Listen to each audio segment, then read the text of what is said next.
बच्चों, सुप्रभात।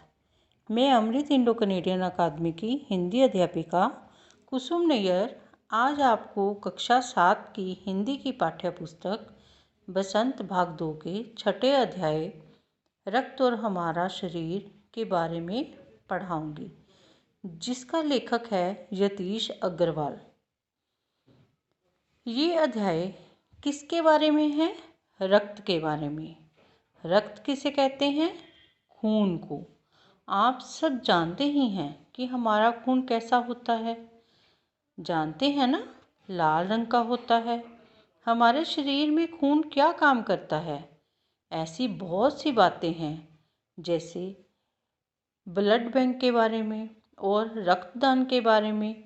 इस पाठ में सभी चीज़ों के बारे में काफ़ी कुछ बताया गया है।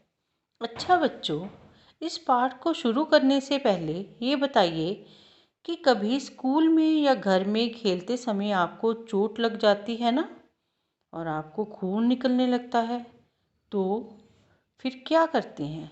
सबसे पहले आपके माता पिता या अध्यापक खून को साफ करके उस पर दवा लगाते हैं। पर कई बार क्या होता है, ये घाव जो होता है बहुत गहरा होता है और आपको डॉक्टर के पास ले जाना पड़ता है।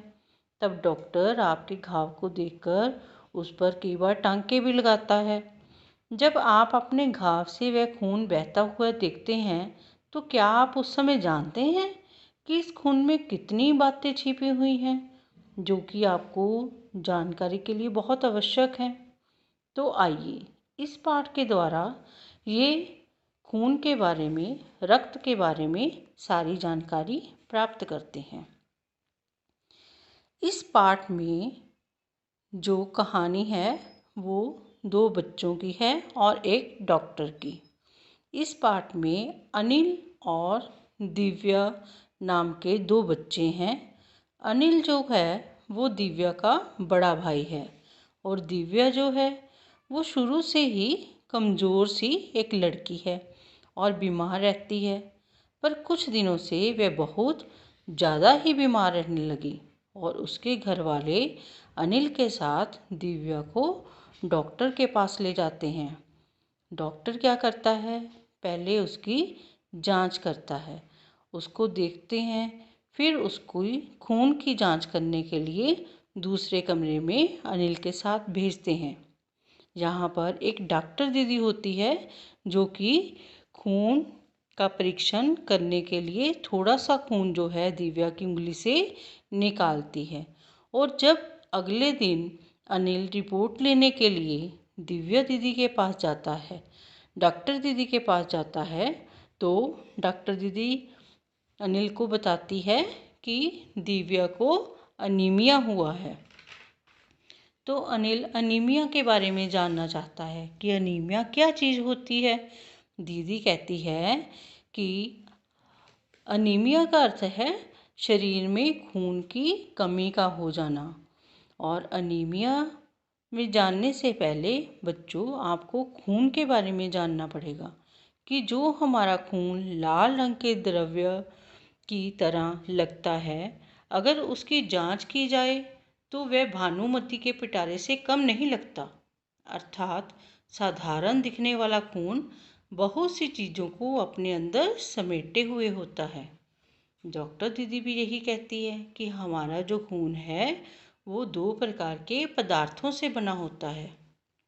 एक है रक्तकण और दूसरा प्लाज्मा।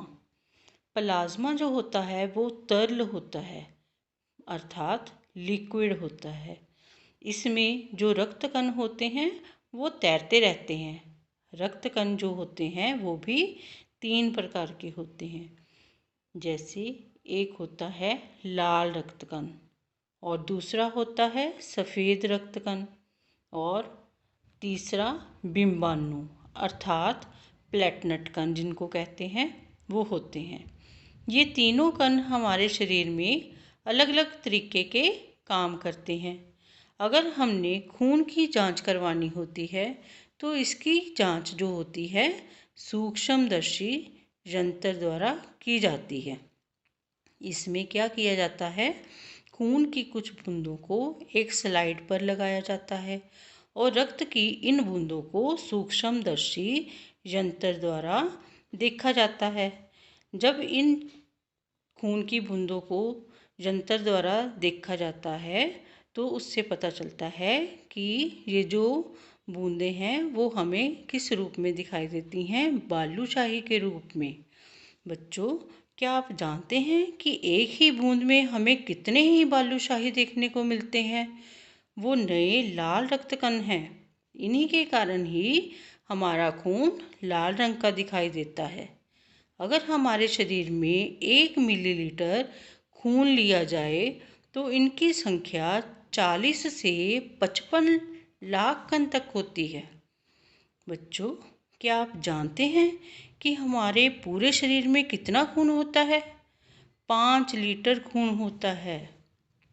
ये लाल कण हमारे शरीर के हर एक हिस्से में ऑक्सीजन पहुंचाने का काम करते हैं ताकि शरीर का हर एक भाग जो है वो अच्छे तरीके से काम कर सके। इन लाल रक्त कणों की संख्या जो होती है, इन बालूशाहियों की संख्या जो होती है वो लाखों में होती है और जीवन काल में केवल इनका जो जीवन काल होता है लाल रक्त कणों का वो सिर्फ 4 ही महीने का होता है। परंतु बच्चों, हमारे शरीर की हड्डियों में जो मज्जा होती है, यहाँ कई ऐसे छोटे छोटे कारखाने होते हैं जिनके द्वारा नए लाल कण बनते ही रहते हैं और इनके बनने के लिए कच्चा माल ज़रूरी होता है। जैसे बेटा घर में हम रोटी बनाते हैं, है ना, उसके लिए आटे की ज़रूरत पड़ती है। बिना आटे की रोटी तो नहीं बनाई जा सकती। इसी तरह से लाल रक्त कण भी बिना कच्चे माल के नहीं बन सकते और इन्हें बनाने के लिए विटामिन, प्रोटीन और लोह तत्व आदि की बहुत ज़रूरत होती है। ये सारी चीज़ें जो हैं हमें किससे मिलती हैं? संतुलित भोजन खाने से मिलती हैं, जैसे हरी पत्तेदार सब्जियां, दालें, फल आदि खाने से हमारे शरीर में किसी प्रकार की कोई कमी नहीं होती और पुरानी रक्त कोशिकाएं जब मर जाती हैं तो उनकी जगह अपने आप ही नई लाल रक्त कोशिकाएं बननी शुरू हो जाती हैं। शरीर में इन्हीं लाल रक्त कोशिकाओं की कमी होने से अनीमिया नामक बीमारी हो जाती है। धन्यवाद।